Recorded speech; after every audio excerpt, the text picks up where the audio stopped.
Labas, mano vardas Aina ir šiame video VDI darbo teisės skyriaus vedėja, vyriausioji darbo inspektorė Ieva Piličiauskaitė papasakos apie lanksčias darbo formas ir ką apie jas sako darbo kodeksas.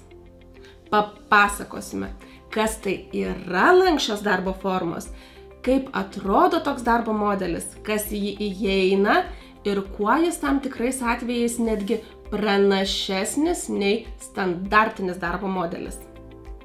Išgirsite net 8 priežastis, kodėl ir kuo lankstus darbas yra naudingas tiek darbuotojai, tiek darbdaviui.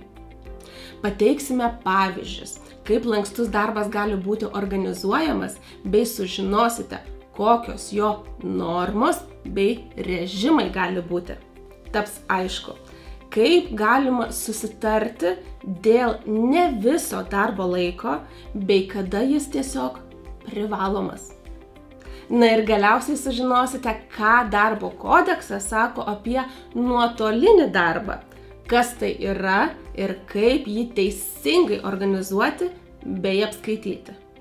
O jeigu norit sužinoti, kaip galite sutaupyti daugiau laiko ir nervų bei lengviau instruktuoti darbuotojus, atsisakant visų popierinių instrukcijų ir žurnalų, po šiuo video rasite nuorodą. Spauskite ir pažiūrėkit, kaip DST darbo saugos e-sistema padeda sklandžiau įgyvendinti darbo saugos ir sveikatos reikalavimus. O dabar spaudžiam prenumeruoti ir nykščio mygtuką esantį apačioje, taip padėsite YouTube algoritmui. Na kągi, perduodu žodį Ievai. Na ir lanksčios darbo formos. Kas tai? Tai lanksčios darbo sąlygos formos, tai yra iš tiesų, kaip jau ir minėjau, darbuotojų galimybės lankščiai organizuoti savo darbą, dalyvauti sprendžiant kada ir kur ir iš kur bus dirbama ir atliekamos užduotys. Na, pavyzdžiui, dažniausiai yra susiję su darbo laiko trukme, darbo dienos pradžios nustatymu, pabaigos nustatymu, išskaidimu, taip pat vieta, kur yra atliekamas darbas ir panašiai. Na, tai šiandien pakalbėsim apie tokius esminius momentus, na, tai ne visas darbo laikas, nuotolinis darbas, lankstus darbo grafikas, suskaidytos darbo dienos laiko režimas, individualus darbo laiko režimas, darbo vietos dalymosi sutartis ir darbo sutartis keliems darbdaviams.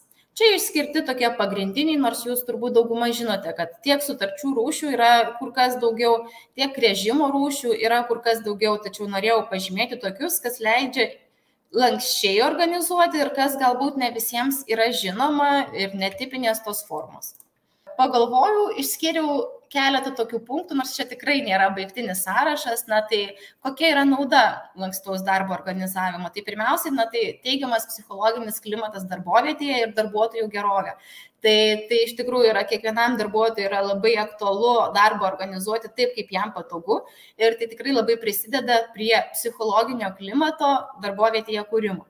Taip pat, na, jau toks iš darbdavio pusės yra darbuotojų pritraukimas ir profesionalių darbuotojų išlaikymas. Konkurencija rinkoje turbūt yra gana nemaža ir įmonės, kurios suteikia galimybės taikyti lanksčias sąlygas, organizuoti darbą lanksčiau, iš tiesų prisideda pliusų. Tai darbo ir asmeninio gyvenimo pusiausvyra, efektyvesnis ir produktyvesnis darbas. Ką norėčiau paminėti, na, turbūt teko matyti darbo kodekso pakeitimų. Ir tikrai yra pakeitimai susijęs su darbo ir šeimos derinimu, darbuotojo asmeninio gyvenimo išlaikymu. Todėl, na, ne tik darbo kodeksų ir įstatyminių lygmenių yra tai būtina daryti ir į tai atsižvelgti, tačiau ir įmonės viduje. Įstatymas yra tai, ko negalima pažeisti, bet, na, papildomos sąlygos tai motyvuoja visų pirma darbuotojus, padeda išlaikyti darbuotojus ir efektyvinti darbą.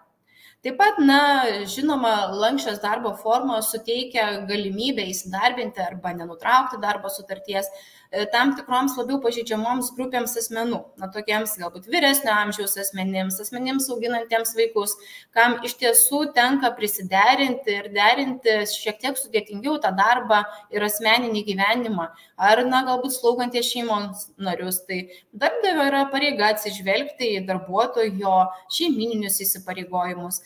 Taigi, kaip darbdavys įgyvendina principą gerbimo šeimyninių, pavyzdžiui, įsipareigojimų.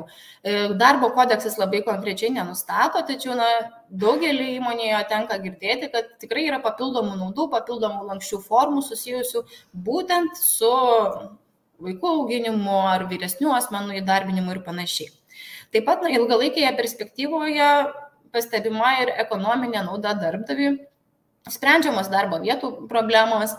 Vėlgi turbūt turite patirčių po karantininės situacijos, tikrai daugelis įmonių atsisakė ir darbo vietų fizinių ir ne visi darbuotojai sugrįžo dirbti į darbovietės, kai kurie liko dirbti nuotoliniu, tai yra lankstaus darbo įgyvendinimas. Ir didinimas pasitenkinimas darbu. Ir kokie to lankstaus darbo organizavimo pavyzdžiai? Tai kaip jau ir trumpai užsiminiau, tai yra darbo laiko pradžia pabaiga, kas dažniausiai darbuotojams yra labai aktualu, galbūt nuvežti vaikus į darželį ir šiek tiek pavėluoti, bet atitinkamai vėliau baigti. Tai tas darbuotojo ir darbdavio susitarimas, kaip bus dirbama ir kada ta pradžia pabaiga, ir jinai tikrai turi tokias griežtas ribas 8:00, 17:00. Tai vėlgi darbo organizavimo klausimus. Poreikius atitinkanti pietų pertraukos trukmė, kurią galima keisti, tik kodeksas nustato mažiausią ribą ir didžiausią ribą. Ir darbuotojas su darbdaviu susitaręs gali pertraukos trukmę keisti. Taip pat trumpesnė darbo savaitė, suspaudžiant, pavyzdžiui, savaitę. Tai yra tikrai įmonių, jau teko girdėti, kurios taiko 4 darbo dienų savaitę. Ir nepaisant to, kad darbuotojas vis tiek dirba pilną darbo laiko normą, tai yra 40 valandų per savaitę, darbuotojas atidirba visą laiką per 4 dienas, ir turi atitinkamai ilgesnį savaitgalį, ilgesnį poilsio laiką. Tai individualus darbo laiko režimas, tai laiko skirstimas savo nuožiūrą, jeigu taip šaliai susitarė, galimybė dirbti ne visą darbo dieną, galimybė prašyti laiko asmeniniams poreikiams tą darbo laiką perkeliant į kitą darbo vietą. Tai vėlgi darbo kodeksas tokią galimybę suteikia šalims susitarus, tačiau nežinau, kiek yra tai plačiai naudojama, tikrai dėl to daug klausimų nesulaukima, todėl norėjau paminėti, kad tokia galimybė pagal kodeksą yra. Ir sutarties rūšys, leidžiančios, pavyzdžiui, vienoje laisvoje darbo vietoje dirbti 2 darbuotojams ir jiems keistis darbo laiku. Apie tai šiek tiek toliau pakalbėsime plačiau. Ir vietos, iš kurios bus dirbama pasirinkimas. Tai jau čia kalbėsime apie nuotolinį darbą, kas šiuo metu jau yra plačiau paplitę. Tai darbo laiko norma ir režimai. Darbo laiko norma tai privalo būti nustatyta darbo sutartyje. Nežinau, dėja ar nedėja, bet pas mus tokios nenustatytos apimties darbo laiko normos nėra galimybės įsitvirtinti. Darbo kodeksas to neleidžia, tai šalis bet kuriuo atveju turi susitarti, kiek valandų per savaitę, dieną ar kažkokį kitą laikotarpį bus dirbama.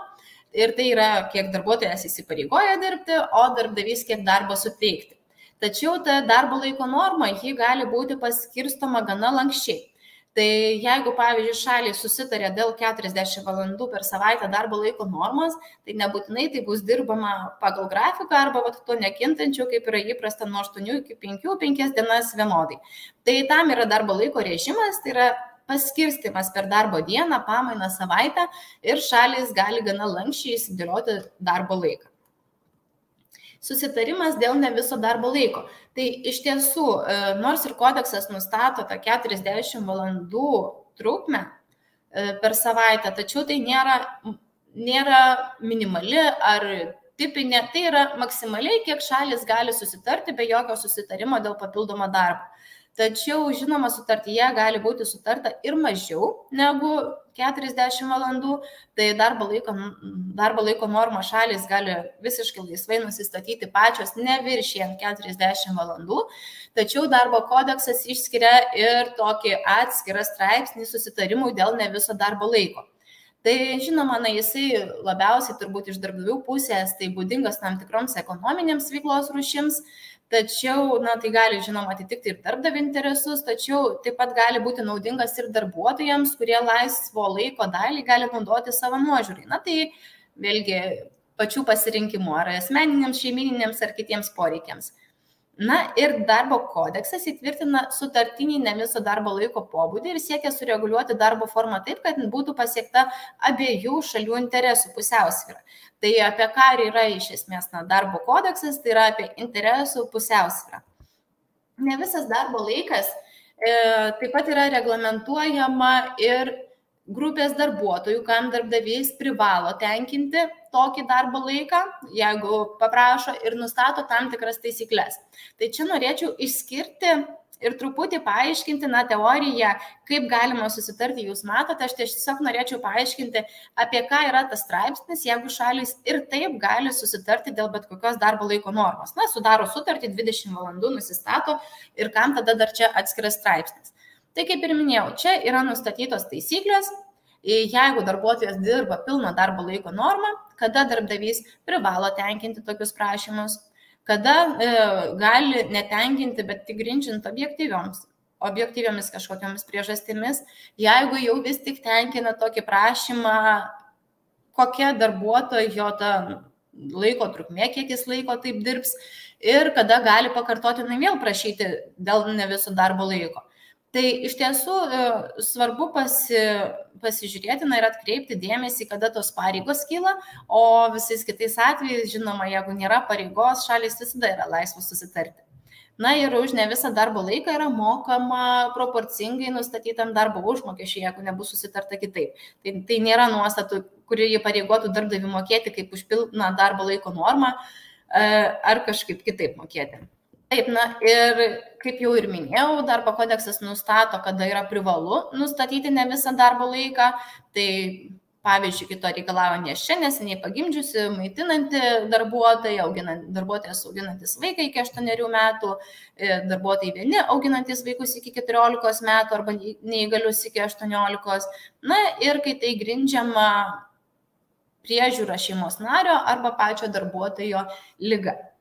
Žinoma, darbo kodeksas nustato nediskriminavimo principus, to labai detaliai tikrai jums nepristatinėsiu, nes bet kuriuo atveju darbuotojas negali būti diskriminuojamas nei dėl susitarto ne viso darbo laiko, nei dėl kitų priežasčių. Tai iš tiesų susitarimas dėl ne viso darbo laiko nekeičia darbuotojo darbo sąlygų, išskyrus tai, kad, žinoma, darbuotojas gauna proporcingą darbo užmokestį. O nustatant kasmetinių atostogų trukmę, apskaičiuojant stažą, skiriant į aukštesnės pareigas ir panašiai, tai negali ir neturi keisti darbuotojo sąlygų. Tai, kaip jau ir minėjau, kai darbuotojas dirba ne visą darbo laiką, negalima riboti jo teisių, kad visi darbo santykių laikotarpiai būtų įtraukiami į apskaitą, sprendžiant dėl teisės į senatvės pensiją. Tai darbuotojo pensija nuo to iš esmės negali kisti, taip pat negali kisti ir kitos darbuotojo garantijos.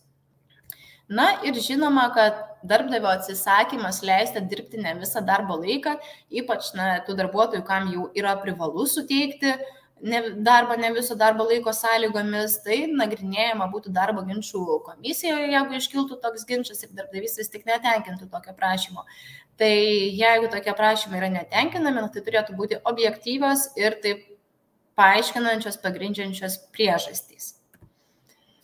Nuotolinis darbas dabar tikrai yra labai paplitęs, kai kas jau ir sugrįžta į darbovietės pasiilgę kolegų ir galbūt ofisų, tačiau ir toliau manau, kad bus gana plačiai taikomas. Tai nuotolinis darbas yra tiesiog darbo organizavimo forma ar atlikimo būdas, kai darbuotojas jam priskirtas funkcijas atlieka kitoje šalims priimtinoje sutartoje vietoje. Tai šalis dėl nuotolinio darbo gali susitarti tiek pilna apimtimi, tiek dalį darbo laiko. Ir iš esmės mes sulaukėme tikrai įvairių tokių įdomiais kampais klausimų, ar darbas ten, pavyzdžiui, nuotoliniu būdu užsienio valstybėje jau bus laikoma tas pats, kaip dirbama iš užsienio. Turbūt, čia nutylimas tas klausimas, ar turės būti mokami dienpinigiai ir panašiai. Tai nuotolinis darbas iš esmės nekeičia darbuotojų jokių darbo sąlygų, tai yra tik darbo organizavimo forma. Na ir dirbti nuotoliniu būdu galima darbuotojo prašymu arba šalių susitarimu. Tai žinoma, negali būti teisėta priežastis nutraukti darbo sutartį ar pakeisti kitas darbo sąlygas, jeigu darbuotojas atsisako dirbti nuotoliniu būdu. Gali, žinoma, susiklostyti tokių atvejų, kai darbdavys galbūt, irgi tikrai nori mažinti fizinės darbo vietas, ekonomiškiau organizuoti darbą ir nori, kad darbuotojai dirbtų nuotoliniu būdu. Tai tikrai tai negali būti kažkokių sąlygų pabloginimo ar darbuotojų atleidimo iš darbo klausimas. Ir kiekvienu atveju darbdavys gavęs darbuotojo aprašymą turi atsižvelgti į specifiką, į atliekamą darbo funkciją, ar gali tenkinti tokį prašymą dirbti nuotoliniu būdu. Dar prieisime prie grupių, kam privalo tenkinti. Taigi, ką būtina ir ką reikėtų apsitarti, susitariant dėl nuotolinio darbo. Tai reikėtų nusistatyti darbo vietos reikalavimus, jeigu tokie keliami. Tai tikrai yra labai siejama su darbuotojų saugos ir sveikatos reikalavimų užtikrinimu. Taip pat darbui suteikiamos darbo priemonėmis, kaip darbuotojas bus aprūpinamas jomis. Taip pat ir priemonėmis naudojamas taisyklės, nors jeigu jūs turite tvarkas, nusimatę, kaip naudoti, kaip saugiai naudoti darbo priemonės ir tai nėra priklausoma nuo vietos, tai visos tos tvarkos tinkamos ir nuotoliniam darbui. Ir atskaitomybė. Paprastai yra numatoma, kam darbuotojas atsiskaito už atliktą darbą, ar teikia ataskaitas, kokiu būdu, kokiu reguliarumu ir panašiai. Kad neiškiltų nuo tų galbūt ginčytinų tokių situacijų, ką darbuotojas atliko, ar dirbo, ar galbūt nedirbo nustatytų laiku. Ir jeigu dirbant nuotoliniu būdu darbuotojas patiria papildomų išlaidų susijusių su jo darbo priemonių įsigijimu, įsirengimu ir naudojimu, tai darbdavys privalo kompensuoti tokias išlaidas. Tačiau tai jau yra šalių susitarimo klausimas ir šalys pačios nusistato susitarimu, kiek bus kompensuota, kokiu būdu kompensuota ir galbūt netgi ir ką darbuotojas gali įsigyti, ko ne, nes iš tiesų tai kartais svarbu iš anksto aptarti, siekiant išvengti galimai kilsiančių ginčų ateityje. Ir darbo laiko apskaita, tai nepaisant to, kad nuotolinis darbas yra atliekamas kitoje vietoje, kurių darbdavys gal negali taip sukontroliuoti kaip darbovietėje, tačiau tai vis tiek tas visas darbo laikas jisai privalo būti apskaitomas darbdavio nustatytos formos žiniaraščiuose. Darbo laiką darbuotojas gali skirstyti savo nuožiūrą, nepažeidžiant darbo kodekso reikalavimų tiek dėl maksimalaus darbo laiko, tiek dėl minimalaus poilsio laiko. Kartais iškyla klausimų, ką reiškia tas skirsto savo nuožiūrą. Ir iš tiesų darbo kodeksas daug aiškumo nepateikia, nes gali būti įvairių situacijų.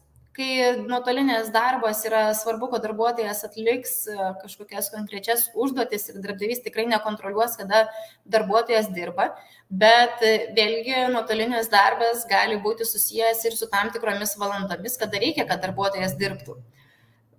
Valstybinėje darbo inspekcijoje mūsų konsultantai taip pat, pavyzdžiui, tikrai kartais konsultuoja nuotoliniu būdu, bet tai nereiškia, kad jie gali prisijungti tuo laiku, kada nori prisijungti konsultuoti, o ne nustatytų laiku. Taigi, tas režimas vis tiek ir nuotoliniui darbui yra taikomas ir šalis gali susitarti taip pat ir dėl konkretaus darbo laiko režimo. Tačiau kalbant šiandien apie kiek lankstesnės sąlygas, noriu paminėti, kad gali būti ir toks susitarimas, kad darbuotojas savo nuožiūrą skirsto laiką, praneša darbdaviui galbūt suderinta tvarka, kada dirbo, kiek išdirbo ir tokiu atveju gana lankščiai organizuojamas darbas. Tačiau siekiant išvengti galbūt ginčių dėl padidinto apmokėjimo arba už švenčių dienas ir panašiai, darbdaviams vis tiek rekomenduojama nustatyti tada tokiu atveju taisyklės, kada darbuotojas gali dirbti, kada negali dirbti, galbūt yra uždrausite dirbti naktį ir organizuotis darbą, nes bet kuriuo atveju apmokėjimo pareiga už darbo laiką kyla darbdaviui. Tai reikėtų taip pat atsižvelgti. Ir nuotolinės darbo vietos reikalavimai. Čia galiu šiek tiek nuliūdinti, vien tai, kad darbuotojas dirba nuotoliniu būdu, tai netampa darbuotojo atsakomybė užtikrinti saugą ir sveikatą. Bendra darbuotojų saugos ir sveikatos nuostata yra tokia, kad darbdavys yra atsakingas už darbuotojų saugą, todėl darbo vieta vis tiek turėtų būti įvertinta ir siekiant išvengti galimų rizikų, tai iš anksto reikėtų nusimatyti galbūt, kaip jau ir minėjau, ir darbo vietai keliamus reikalavimus ir užtikrinti darbuotojams saugias sąlygas. Tai iš tiesų praktikoje būna įvairiai, ir patys darbuotojai galbūt pažymi rizikos vertinimo korteles, pateikia, kaip atrodo jų tiksliai darbo vieta. Kai kuriais atvejais įsivertinti tą riziką tenka ir apmokyti darbuotojus, nes ne visi darbuotojai turi pakankamai žinių ir kompetencijų įsivertinti darbo vietą ir jai keliamus reikalavimus ir ar tai yra saugu ar nesaugu. Taigi darbdaviui tenka vėlgi imtis šiek tiek papildomų priemonių. Ir kada darbdavys privalo tenkinti nuotolinio darbo prašymą. Tai kodeksas gana aiškiai nustato grupės darbuotojų, kam darbdavys privalo tenkinti prašymus, jeigu to darbuotojas pareikalauja. Iki pasikeitimo, tai buvo 1/5, jeigu jau neklystu, nes kurį laiką jau yra pilna apimtimi, bet vėlgi, pilna apimtimi, jeigu, pavyzdžiui, darbuotojų yra funkcija tokia, kad tam tikrus darbus būtina atlikti iš darbovietės ir kitaip darbo organizuoti nėra galimybės ir tai galbūt keltų darbdaviui per didelės sąnaudas, toks atsisakymas dėl gamybinio būtinumo arba darbo organizavimo ypatumų ir dėl to sukeliamų per didelių sąnaudų darbdaviui, toks atsisakymas yra galimas, tačiau garantija šiems darbuotojams yra. Tai ir be abejo, darbuotojai teikdami prašymą, jie privalo pateikti ir kitus dokumentus, pagrindžiančius tokią darbuotojo teisę pasinaudoti šią garantiją. Tai tinkami dokumentai, pavyzdžiui, patvirtinantys vaikų amžių, neįgalumą ir panašiai. Kaip jau matote, tos grupės darbo kodekse šiek tiek kartojasi, kam yra ne visas darbo laikas, kam yra nuotolinis darbas ir panašiai, kam yra privaloma tenkinti. Turiu omenyje. Tai tos grupės kartojasi ir matom labai aiškiai darbo kodekse išskiriama apsauga tam tikroms grupėms asmenų. Bet, kaip jau ir minėjau, nuotolinis darbas ne tik šiems darbuotojams, bet susitarimo galimybė yra ir visiems kitiems. Vėlgi, pasikartosiu, nediskriminavimo principas taikomas plačiai ir visiems darbo santykių aspektams, tai nuotolinis darbas yra neišimtis. Tai nuotolinis darbas nesukelia ribojimų dėl stažo apskaičiavimo, dėl darbuotojo perkelimo į aukštesnės pareigas, kvalifikacijos tobulinimo ir panašiai. Tai iš tiesų, darbdaviai turi tai atsižvelgti, kad vien tai, kad darbuotojas dirba jau prieš tai aptarto ne viso darbo laiko sąlygomis, arba dauguma darbuotojų dirba ofise, o tam tikri darbuotojai nuotoliniu būdu, tai šiems darbuotojams negali būti sudarytos kitokios, nepalankesnės sąlygos vien dėl to, kad jų fiziškai, sakykime, darbovietėje nėra. Tai tiek kvalifikacijos tobulinimas, tiek visos teisės darbuotojų priklauso tos pačios kaip ir visiems kitiems.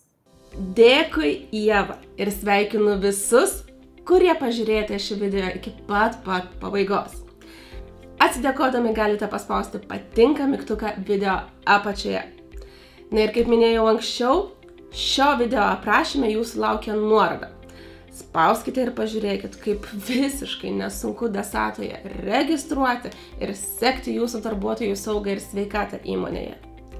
O jei norite matyti daugiau tokių video, spauskite prenumeruoti mygtuką ir apsilankykite mūsų YouTube kanale, kur jums jau dabar priruošta daugiau nei 80 panašių video edukacijų.